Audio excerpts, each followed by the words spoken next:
So our next talk is held by I hope I don't get this wrong.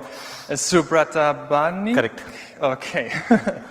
Very, very well. So he's telling us a little something about how to get from a fairly complex schematic to a solid Coreboot firmware, and I'm really excited about this talk. So please give a warm round of applause for Subrata Banik. Thanks. Thanks, everyone. Hello, everyone. My name is Subrata Banik. I'm part of Intel Coreboot development team. Today, I'm here to talk about Coreboot IM mainboard porting with Intel FSP 2.0. Hope you find this session interesting, and by at the end of the session, you got to know something more about Intel FSP and its interface with Coreboot. And most importantly, this session might help you to ease your mainboard porting job from now onwards. So before going to my first slide, I'll just try to level set the expectation from this session. We will try to achieve here the Coreboot and FSP interfacing part in order to initialize your mainboard from your schematics.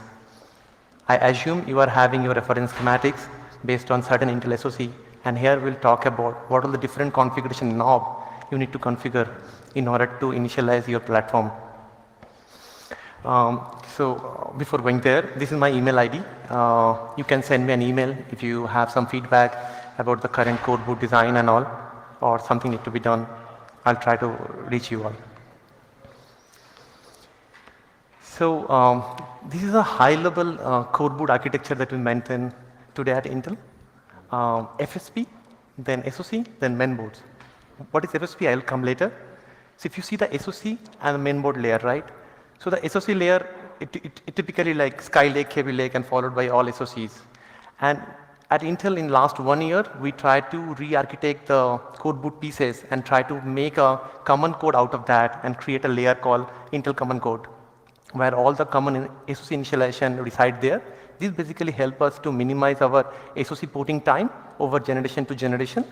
And using that SoC layer, we have created our first reference design. Like for an example, Intel come up with a SoC, take example of Skylake and Kaby Lake. Intel also responsible to provide the first reference code for a board, like for an example, Kaby Lake RBP or Skylake RBP. We provide the code so that when next time when OEM comes and do the copy exact model, they can use those code, the firmware, the board code, and create their own design. So overall, so this is the Coreboot stack today at Intel. So what is FSP? I'll just come to the next file. So FSP is a piece where it does the entire SoC initialization. It combines your CPU initialization, your PCH initialization, your MRC initialization, and whatnot. It's a binary blob with having certain entry and exit point. What those points are, I'll just come later. But today, the purpose of FSP is to deal with any bootloader.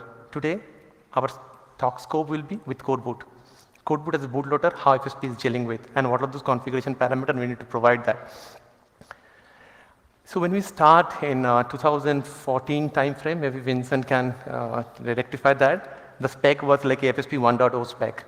And over the time, with our community feedback, specifically like feedback from Googlers like Aaron and Duncan, it helped to change a lot in the spec. And today, we are with FSP 2.0 spec. What the specs provide, it's provided several entry and exit points. So as you can see the journey here, earlier we used to have a couple of undefined entry and exit points. Now we have categorized those into the 3 primary parts as FSP-T, which does your FSP temp ramp in it, and then we have FSP-M, which does your MRC, like your FSP memory in it, and the last is the FSP silicon in it. Apart from that, there are certain notify phases and all where the bootloader transfers the call to the FSP and FSP does certain kind of locking for your PCH and CPU registers. So how the FSP works, as you understand, this is a binary blob and it works with bootloader based on certain inputs or configuration, because bootloader is the master of the platform. It knows my platform very well. So those inputs are basically the configuration data that we call as a UPD. So you have to understand that each FSP blobs, right, that your FSP M, FSP T or S, those are containing some kind of configuration data that we call as a UPD. So those are like basically your inputs to the FSP itself. So your bootloader owns that input. It provides based on your SoC design and mainboard design, and then FSP go and execute those. So now this input can be broadly categorized into two parts. One is the statically configured UPD. The second is the dynamic configured UPD.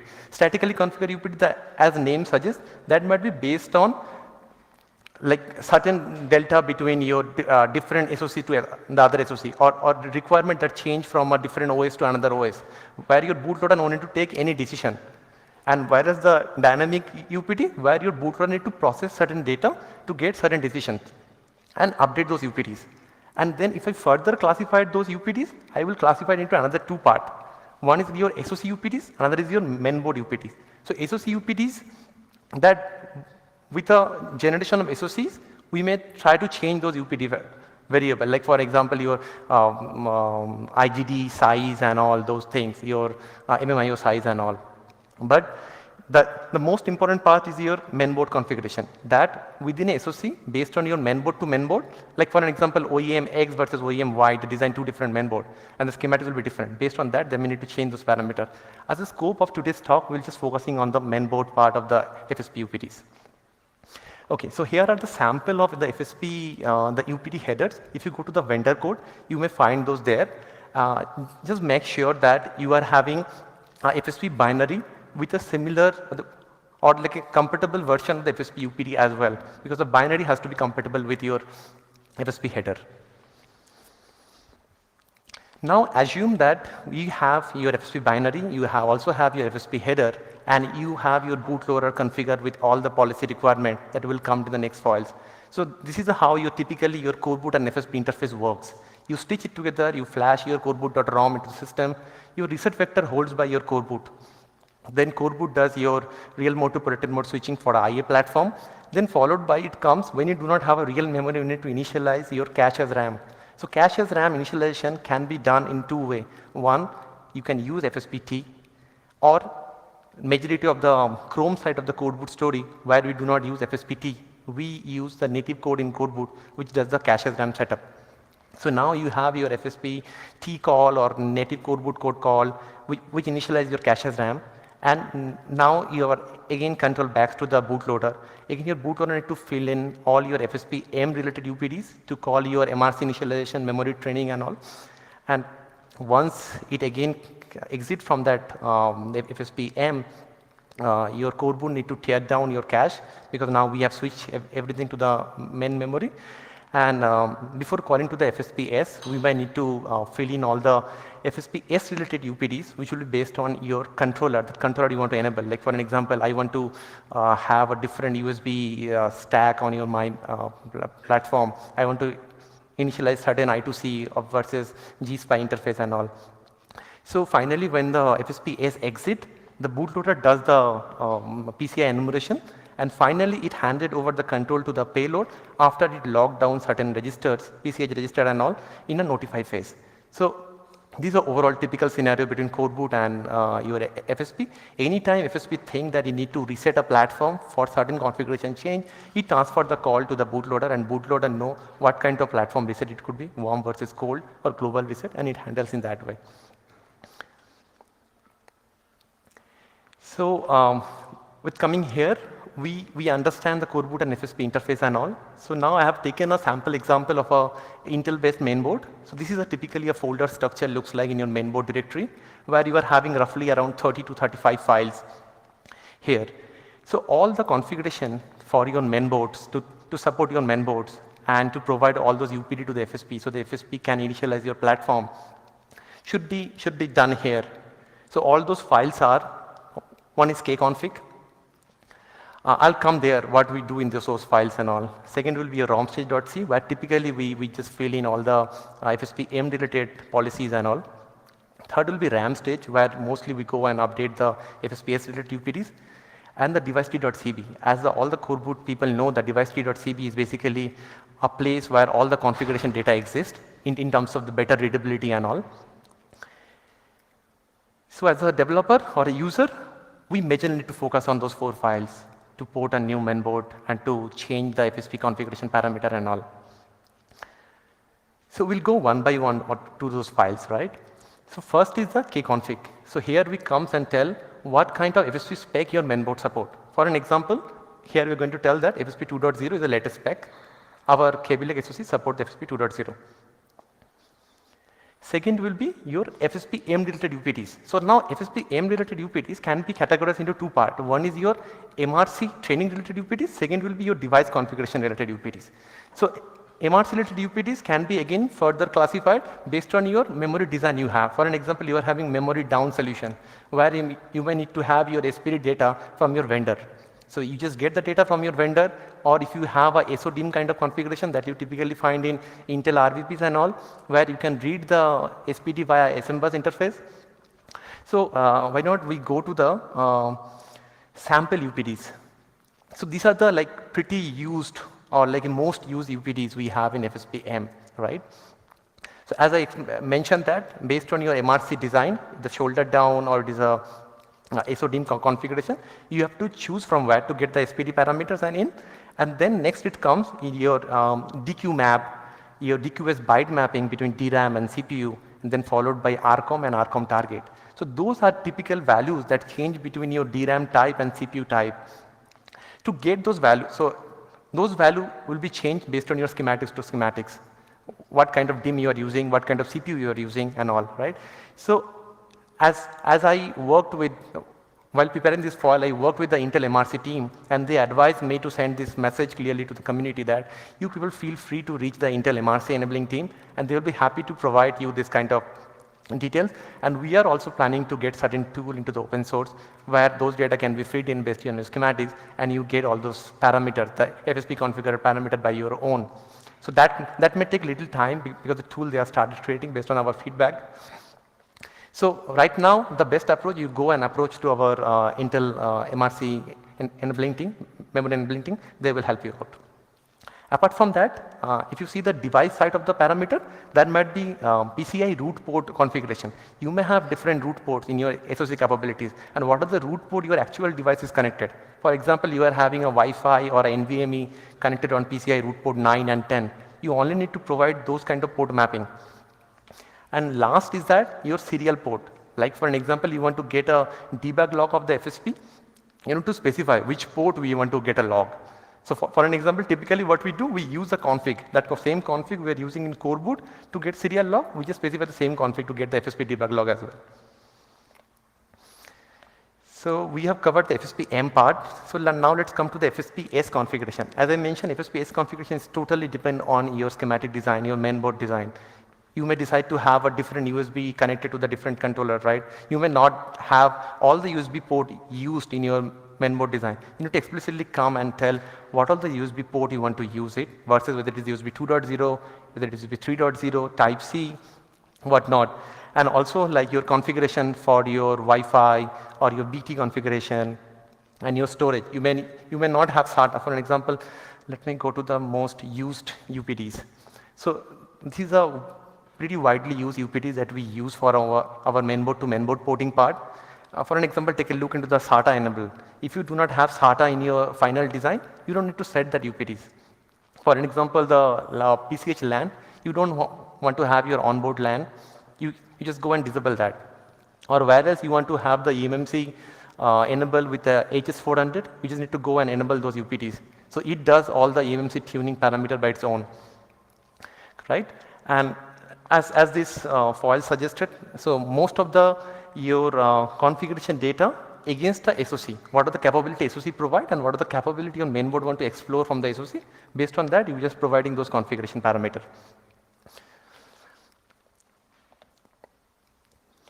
Okay, and this is a sample example of our device tree. Everybody knows that. This is the place where we go and tell, okay, this is my root port number we want to enable. And this is my clock source programming and all. And these are my USB port that we want to enable versus not enable with different configuration. So let me go to a sample mainboard porting work, right? It's like a real hands-on kind of thing. So I have designed a reference schematics here.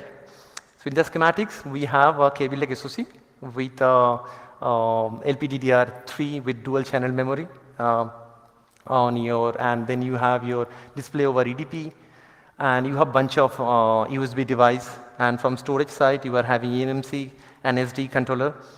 And for connectivity, you are having BT and Wi-Fi over PCI Express would put 9. So all this data can be derived from your schematics. So as we know that, first thing is that we have to go and select the kconfig to tell, okay, this is my FSP 2.0 spec supports. I didn't capture that intentionally because normally we do that. So now as a step one, first we need to provide FSP M-related UPD updates. As I mentioned there, we are having a memory down solution. So I need to approach my vendor, the memory vendor, to get my SPD data. If it is a SODIMM, you don't need to go to your memory vendor. Rather than you just provide the SMBus address that referring to the earlier reference of your UPD list. So once you have that, these are sample code pieces from the Coreboot that you got your SPD data, you assign to the respective SPD pointer. There will be two channels we told. There will be channel 0, DIMM 0, channel 1, DIMM 0. And then comes to your bunch of UPDs that will be changed or that has to modify based on your reference schematics. For example, your DQ and DQ byte map, and then RCOM and RCOM target. As I already explained that, this will be changed based on the memory type and the SOC you are using. I try to capture here the KVLAC reference values. If your SOC is something other than KVLAC, you please get the same value from our Intel memory enabling team. And for the serial debug, if you have a FSP debug binary available in your code base, you can try to set this UPD to get the log from the FSP for the log from the same UART port we have. And then this is the FSP S UPDs. So this page is all about referring your schematics. So first is that USB configuration. USB configurations depend on your board design you have. You might have a convertible design, you might have a 2-in-1 design, you may have your USB device over your daughter card versus you are having USB on your main boards, might be right. So these are like your macros. Those are like USB 2 port long and all. Those are macros. Those macros internally handle all those different PHY settings for the USB and all, right? So you don't need to bother about those because there are ample amount of macros given and those values are assigned to the FSP UPD internally. Only thing you need to bother to provide the OC pin programming. And OC pin programming is again something that if you look at your schematics, you will got to know what is the OC pin for a certain USB port you have. You provide those details and a certain port where you don't need to have a OC pin programming. For example, I think for BT, we don't need to provide the OC pin programming. You go and skip that one. For the LPSS one, so LPSS we call it like your I2C and your GSPI or your SPI or the UART we call LPSS. So here, this depends on the different, so here like different touchscreen, the trackpad or whatnot you have, right? So based on those. So where you use your I2C interface or where you use your TPM and all. So in majority cases, we want to configure those in a PCI mode. It's again a requirement from the kernel in which mode kernel wants to have this. You may find one interesting one, that is a UART2. It's a IO skip init. This is because typically in the Chrome side of this world, we try to use UART2 for our serial debug and all, like to get a serial log. And we have already initialized that in Coreboot before giving a control to FSP. So we are telling FSP, don't try to reinitialize it because it involves lots of GPIO programming and all. So this is the way you can tell FSP to skip certain control initialization. Then come to your storage part. It is pretty straight and simple that you have your eMMC controller want to enable with a different configuration mode and same with the SD card. For the connectivity, again it's referred to your schematics. You may have your schematics clearly mention which clock source number this device is mapped to and what will be the PCI root port where this device is connected. So here for example, it's a root port 9 where you have your the Wi-Fi module sits on. So it's a 0-based map. So you provide like an offset at 8. You have your Wi-Fi connected and clock source number is 2 where we just map those connections. For the graphics initialization, you need to prepare a VBT that we prepare based on the panel specification. You have your panel spec given. Using that, we try to create the VBT your VBT data table. And that data table you need to locate from your CBFS. That is how today we do in Coreboot and assign the same into your graphics configuration pointer. FSP takes care of the panel initialization. So here mostly whatever the device I have mentioned in my early schematics design, we try to cover majority of the initialization. There might be one or two configuration. For example, you may have your NVMe over PCI Express. So then you need to go and enable those here. So certain thing can be added or deleted. So this is typically from the reference board design that I mentioned. Having said that, it's pretty much done, but yeah, there are certain things.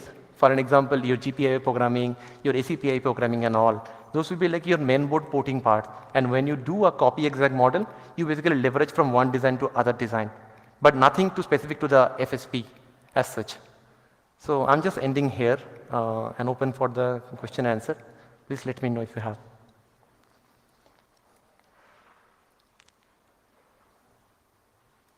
So, okay, it's time to take questions.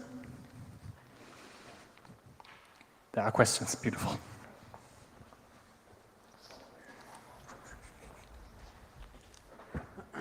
So if we wanted to play around with some of this KB Lake stuff that you're talking about, specifically the configuration for the kernel, is there a place where we could go maybe on Intel's kernel on GitHub where there's a branch where we could check out some of this configuration? Yes, so actually all our KB Lake code are there in the open source, right? You just go to coreboot.org.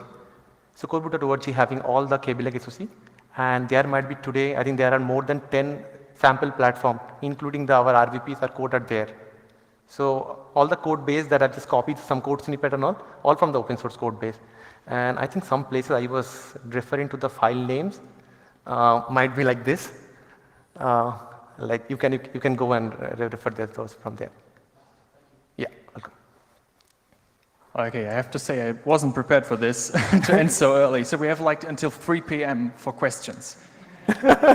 So we can just quickly write a book with all the questions in it. So and hand it to you, and yeah, we can go over it. Like we have so much time. Oh, is it? So I should revise it one more time. You have like a second talk you can hold, like a small one, like an anecdote or something.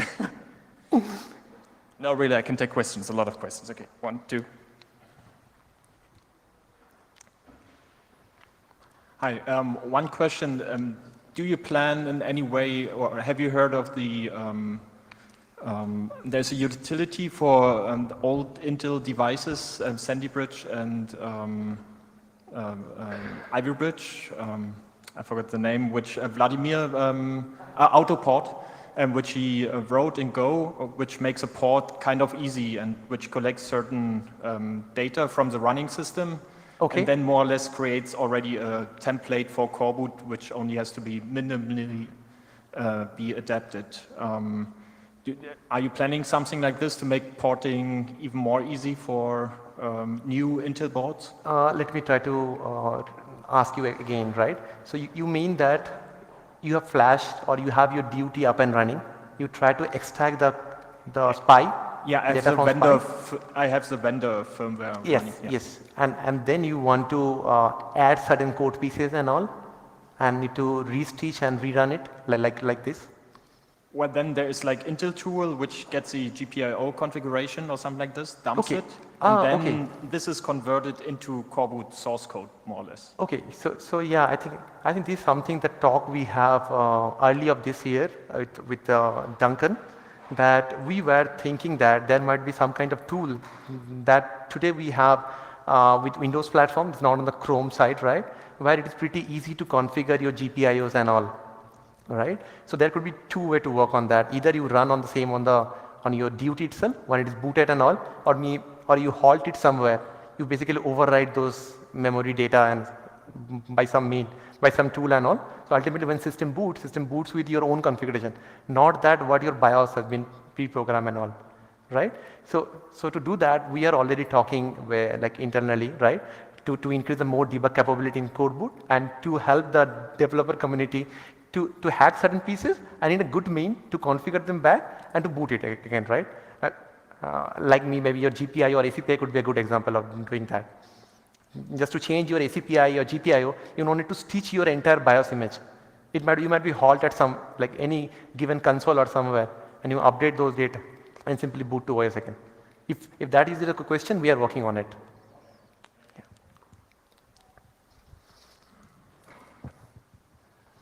So can you explain how Intel decides which chipsets are going to be supported through FSP, or how we can, like how a potential customer might ask for specific support for a particular chip?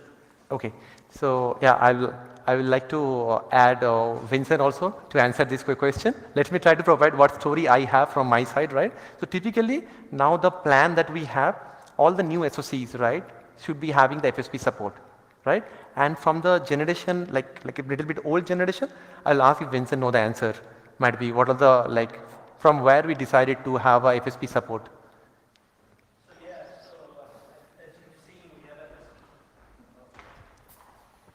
Getting your workout today. So yeah, as Subrata said, we have FSP 2.0 for the latest client SoCs, Apollo Lake, Skylake, Kaby Lake. And going forward, we really want to have a unified roadmap. So upcoming, working with the Xeon teams about having it for core. We have it for some microservers.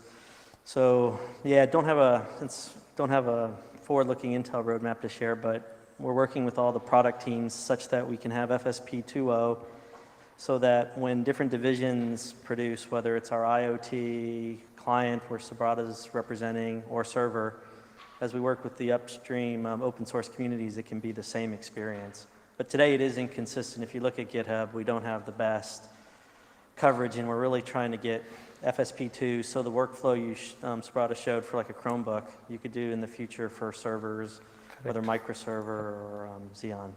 But we're not there yet, and a lot of feedback from folks in the room here have helped motivate us to accelerate some of that roadmap alignment. Thanks, Vincent. So, any more questions? Yeah, Ron has some. Keep them coming.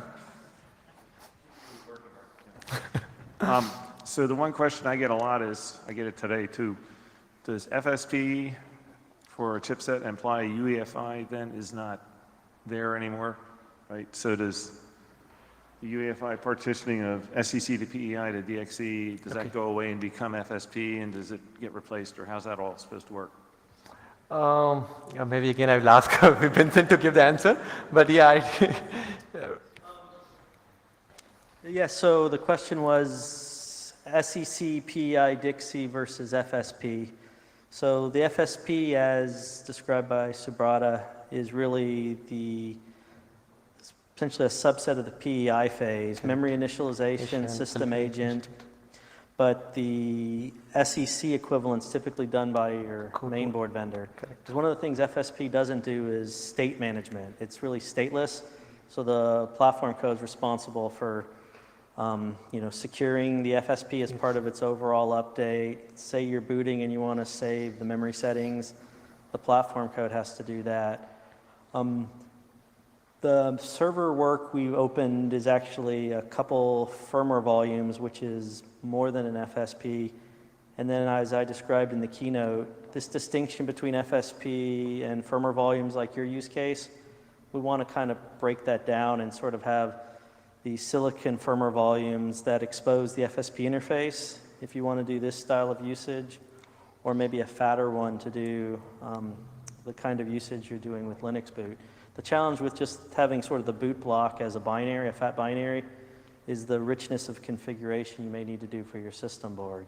So invariably some of the complexity of FSP, these UPDs are really driven by board layout variability, right? And so you sort of need that anyway, but we want to make the silicon FV and FSP sort of one and the same, and then have a more consistent roadmap. So if you're doing this workflow or you're dropping it into the sort of boot block style thing Linux boot needs, it's just a different flavor. But yeah, the thing you're doing does more than FSP, but it's very much specific to some of your mainboard targets. If you tried to drop that into another mainboard, you have some things baked in, whereas FSP purposely is SoC only specific, so it has to expose more board specific configuration. And that drives some of the complexity. So yeah, at least the board variability is always there, right? So, or no. It's a good way to make it stop. No, I don't want to stop you, really.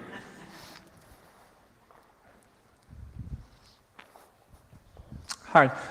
So I understand that Intel is not willing to liberate the FSP at this time, but are there things that could be done to... You mean source code? You mean source code or like a binary blob? No, source code. Oh, yeah. okay. To Okay. liberate it in the sense that it becomes Okay. free software. Yeah. So other things that could be done to simplify the community's work in replacing the FSP with like native free code. So for instance, providing more entry points so that some just parts of the FSP could be replaced one after the other, so that eventually we could get rid of the whole thing and have native code like on the old Intel platforms. Yeah, so I'll come there. So in my session, I was not conveying any messages saying that Intel is not willing to give the FSP source code. I didn't mention that, right? So I think our Intel team, Vincent can add me there. So we were looking forward right now a binary support model, but slowly we are also planning to see how we can make a big chunk of the FSP code available in the open source. Or why not having a FSP toolkit, or like we have the SDK, right? Something like a FSP DK or like a software development kit where you can create your own binary out of that kit, right? So we were working on that, and in those cases your feedback will be valuable, right? And let me put the value addition for the FSP, because for me from 2015 I was working in Coreboot team and have done several power on with that FSP, right? If you can ask me to do a new SOC power on, it is very, very easy with FSP, because as in session we try to capture, to support your main board, you only need to bother about those UPTs alone. And a firmware guy who has a close knowledge about your schematics can map all those UPT perfect. There is no way system can halt. System can boot very fast. And in the power on, right, when you go to the IBB or you go to the OEM and all, right, for a power on, the booting is very important to us. Maybe once you go and all, right, we figure out more configurable option. And I think from KB Lake onwards, we try to add more configurable parameter there. So you may find, nowadays you may find there are more configuration parameters than you need actually. For all the possible configure option in SOC, we may have a UPT associated to that. So might not we need to bother about all those SOC parameters, because to do a new SOC mainboard porting, Intel might absorb that work. That is the reason I didn't capture the SOC mainboard, the SOC side of the porting. If I get an opportunity to do the SOC mainboard porting, I'll try to capture that as well in some session. How we do the SOC porting from one generation to another generation using FSP. No, hope that answered your question. Okay. Okay, I can still take questions, but if there aren't any, we can get a small break till 3 p.m. where the next talk starts. Hey, thanks everyone. Yeah, oh, Appreciate and give a big round of applause. Thank you so much. Thank you. All right. Thank you.